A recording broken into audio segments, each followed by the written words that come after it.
Los mercados financieros en rojo y el precio del petróleo, que ya se encontraba en su nivel más alto desde 2022, sigue disparándose. Una subida vertiginosa que se produce tras la declaración de un alto cargo estadounidense. Según él, la Casa Blanca prevé mantener el bloqueo del estrecho de Hormuz durante meses si es necesario. Esta declaración fue corroborada por el propio Donald Trump, entrevistado por el medio Axios.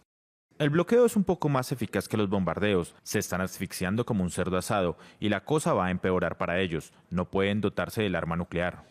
Los analistas están aún más preocupados porque Teherán no parece ceder. Contemplan un bloqueo duradero de este estrecho por el que pasaba el 20% de los hidrocarburos mundiales. Mientras no se vislumbra ninguna salida al conflicto, el secretario de Defensa estadounidense compareció por primera vez ante la Cámara de Representantes. Frente a él, diputados demócratas muy enfadados. Ha mentido a los estadounidenses sobre esta guerra desde el primer día. El presidente también. Esta guerra es un desastre político y económico a todos los niveles. Una referencia al coste de la guerra revelado anteriormente por el Pentágono arrojó $25.000 millones hasta la fecha, una suma gastada en gran parte en municiones. ¿Sabes cuánto le costará a los estadounidenses en términos de subida de los precios de la gasolina y los alimentos durante el próximo año? ¿Cuál es el coste de una bomba nuclear iraní? El mayor adversario al que nos enfrentamos en este momento son las palabras imprudentes, irresponsables y derrotistas de los demócratas del Congreso y de algunos republicanos. El principal temor de los estadounidenses es que la explosión del precio del petróleo provoque una espiral de subida de precios. A principio de mes, la inflación ya se había disparado un 3,3% en un año. Ataques a refinerías, bloqueo en el estrecho de Hormuz y una gran incertidumbre respecto a los efectos de la guerra en Irán. El conflicto en el país persa y los ataques en todo Medio Oriente afectan directamente a la economía de todo el mundo. Pero ¿por qué esta guerra que ocurre a miles de kilómetros nos toca tan directamente? ¿Qué tienen que ver el gas y el petróleo? ¿En qué afecta a las economías latinoamericanas? Quédate y en 5 minutos te lo explicamos. Irán no es cualquier jugador en el mercado de la energía. Posee unas de las mayores reservas probadas de petróleo crudo y gas natural del mundo. Cualquier conflicto que lo involucre dispara automáticamente los precios de estos combustibles. Aparte de esto, el conflicto está interrumpiendo el flujo a través del estrecho de Hormuz. Por este pasa cerca de un 20% del petróleo y del gas que se usan en todo el planeta. Y por supuesto, el bloqueo ha impulsado al alza sus precios, lo que acaba traduciéndose en mayores costos para los hogares. Si el petróleo está más caro, la gasolina también. Esto se traduce a nivel mundial en mayores costos de transporte y de producción. Y sí, eso se traslada a los precios finales de los productos que personas como tú y como yo compramos. En definitiva, la guerra en Irán significa una mayor inflación en muchos países del mundo. Para los países de Latinoamérica, esto afecta de forma dispar. A algunos países como México, Colombia o Brasil, que son productores o exportadores de petróleo, esto los beneficia. Al subir el precio del petróleo, estos países reciben más dinero por sus exportaciones. Aumentan los ingresos fiscales por su venta, lo que lleva a una mejor balanza comercial y la moneda local puede fortalecerse. Sin embargo, algunos expertos indican que si el precio sube demasiado, la gasolina sube también en los países productores, lo que se traduce en mayor inflación. En tanto, otros países que no producen o exportan o no lo hacen en tal cantidad, como Chile, Argentina o Perú, salen aún más afectados. Esto se debe a que tienen que importar gran parte de su combustible. Al estar los precios internacionales más caros, tienen que invertir más en ellos. Y esto significa que los costes de producción aumentan, sube el transporte y por lo tanto los ciudadanos acaban pagando más. Todo ello suele tener un efecto dominó en otras áreas de la economía, como en la construcción o en la producción agraria, muy importante en la región. Cuando sube la energía, sube también el precio de producción de fertilizantes. Por lo tanto, producir alimentos es más caro. Y su precio afecta tanto a los compradores locales como a las exportaciones. Por si fuera poco, Irán es un importante productor de fertilizantes. Con Irán sumido en una guerra y con dificultad para comercializar sus productos, el precio de los fertilizantes sube aún más, aumentando aún más los costos agrícolas. Otro factor importante es la pérdida de inversionistas. En épocas de crisis y volatilidad, los inversionistas suelen preferir economías más estables que las de países en vías de desarrollo. Esto acaba traduciéndose con frecuencia en fuga de capitales y en una devaluación de las monedas locales, lo que a su vez encarece las importaciones y aporta más inflación. Podría decirse que América Latina tiene una larga experiencia haciendo frente a golpes económicos externos, guerras, subidas y bajadas del petróleo, crisis financieras, y a lo largo de las últimas décadas se ha venido fortaleciendo ante estos desafíos. Pero no siempre fue así. En la crisis energética de los años 70, provocada por el embargo de la OPEP en 1973, el precio del petróleo se disparó. Si bien países como Venezuela se beneficiaron de las exportaciones, otros como Chile o Perú enfrentaron una tormenta inflacionaria. Muchos tuvieron que endeudarse agresivamente, pero esto solamente agravó el problema, que llevó a la crisis de la deuda de los años 80. En las décadas recientes, varios países de la región han ido adoptando políticas de contención que hacen que no sean tan vulnerables a estas crisis, como la reducción de la deuda en moneda extranjera, el fortalecimiento de los bancos centrales o la acumulación de reservas internacionales. También muchos permiten que la moneda local se devalúe. Esto, aunque perjudica la capacidad de importar, también hace más competitivas las exportaciones, lo que después de un tiempo ayuda a que la moneda vuelva a valorizarse. Todo ello, junto a otros factores, ayudó a la región a sobrellevar mejor la crisis financiera de 2008, por ejemplo.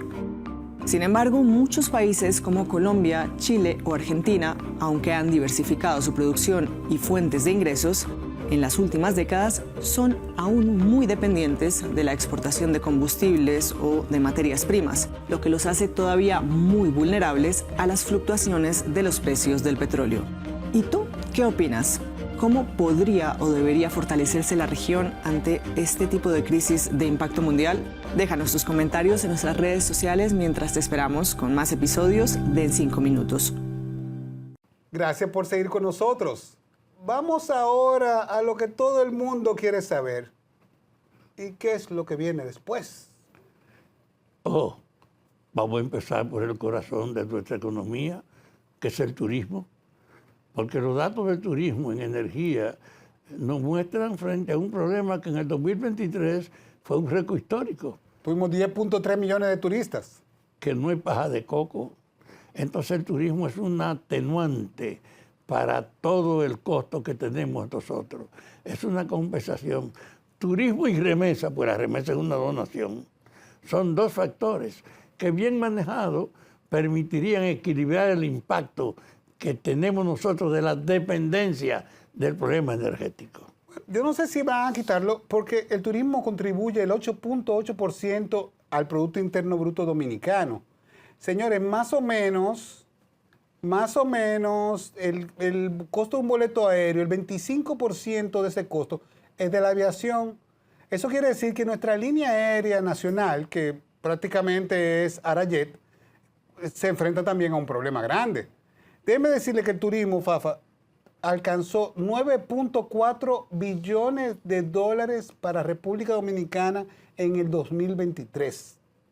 El turismo es nuestro motor, pero ese motor necesita vuelos baratos. Y los vuelos baratos necesitan querosén barato. Y entonces cuando el barril sube, la aerolínea sube en su tarifa, la gente empieza a decir, pero ¿qué vacaciones yo no voy a tomar ninguna vacaciones? ¿Qué Caribe ni Caribe? Tenemos un problema con esto, no es un asunto abstracto. Es que el precio del petróleo puede afectar directamente a uno de los motores más grandes del país. Es una variable real que los hoteles y turoperadores dominicanos ya están monitoreando. ¿Qué tú me dices, Fafa, con el fantasma de la recesión?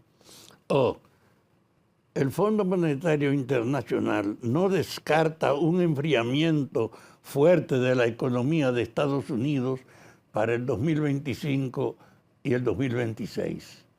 Y si eso ocurre, las remesas bajan, el turismo baja, la inversión extranjera se frena y la República Dominicana, atada umbilicalmente a la economía norteamericana, siente ese frío sin haberlo causado. Eso, señores, es un tema que nos trae a todos a preocupación. Porque al final, yo quiero que ustedes puedan ver, antes de irnos, unas tablas. Pero antes de cerrar, queremos hablar de algo. Esta crisis ya la vivimos. Y lo más inquietante es que lo estamos viviendo por exactamente los mismos actores.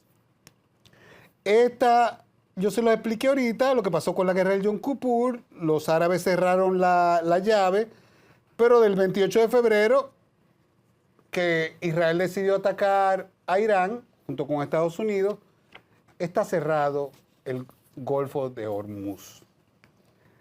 Señores, ¿qué cifra tiene esto? Bueno, déjeme decirle que por ahí pasa el 20% de todo el petróleo que se consume en el mundo.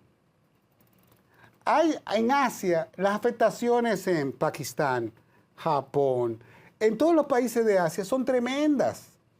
Porque la gente de este lado, muchos usan el petróleo norteamericano, pero de aquel lado, de aquellos continentes, están afectadísimos de una manera terrible. Hay gobiernos que tienen temor de que se le puedan haber sublevaciones si la crisis continúa.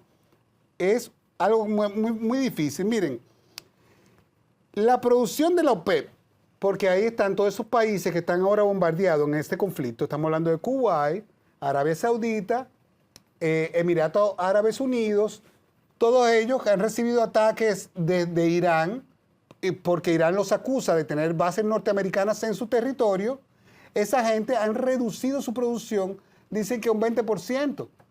Pero eso no es cierto. Ellos la han reducido muchísimo más. Ellos prácticamente están produciendo para su mercado interno porque el almacenamiento de sus productos que hay se ha ido acumulando a través de estos meses. Y ahí está el problema. Esto se resuelve mañana, pero tal vez el precio del petróleo no es que va a bajar tan rápidamente porque hay muchos factores. Hay daños a refinerías, hay daños a puertos y hay daños en toda una cadena productiva. Yo quiero por eso pedir, por favor, que me pongan en pantalla la comparativa de una tabla para que ustedes vean, señores, las similitudes entre la crisis de 1973 y la crisis del 2025. Pónganla, por favor. Mírenla ahí, se ve. De 2025, tú puedes decir del 2026. Del 2026, efectivamente, Fafa, gracias. Ahí está en pantalla la gráfica que todos pueden ver, que ahí te explica quiénes son los actores, el conflicto de origen y ahora en qué estatus estamos nosotros. Si la pudieran ampliar un poquito la imagen, se los voy a agradecer porque estamos un poquito mayores y no la vemos bien la letra, por favor. Es mejor, otro poquito más. Complacida petición. Mira, hasta yo, no, porque Fafa tiene mejor vista, hasta yo lo veo bien. Miren, ahí está. El origen, 1973. ¿Se recuerdan el aniversario de Yom Kippur que les hablaba? Bueno, ahí estuvieron, ahí pelearon Israel contra Egipto y contra Siria. Y como los Estados Unidos estaban apoyando a ellos, hubo un embargo directo de la OPEP contra Estados Unidos y Europa Occidental, que duró 5 meses. ¿Cómo estamos nosotros en este momento? El estrecho de Hormuz está cerrado desde el 28 de febrero del 2026.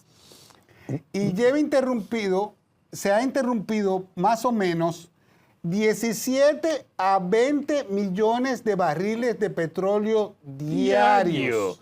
Repítele ese número a la gente. De 17 a 20 de millones de barriles diarios. La caída de la producción en el 73 era una pérdida de 4 a 5 millones de barriles diarios por el embargo. Porque en aquella época había menos gente, menos industria, menos todo. Pero ahora, la OPEP reporta una caída de 7.8 millones de barriles diarios en marzo del 2026. Estamos hablando de abril, mayo. ¿A cuánto llegará eso? Terrible. Señores, nos queda un solo minuto. Solamente queríamos decirle algo. Si vas a comprar un carro, trata de que sea eléctrico o de bajo consumo, porque esto no pinta bien. Nos vemos la próxima semana. Gracias por elegirnos y estar con nosotros.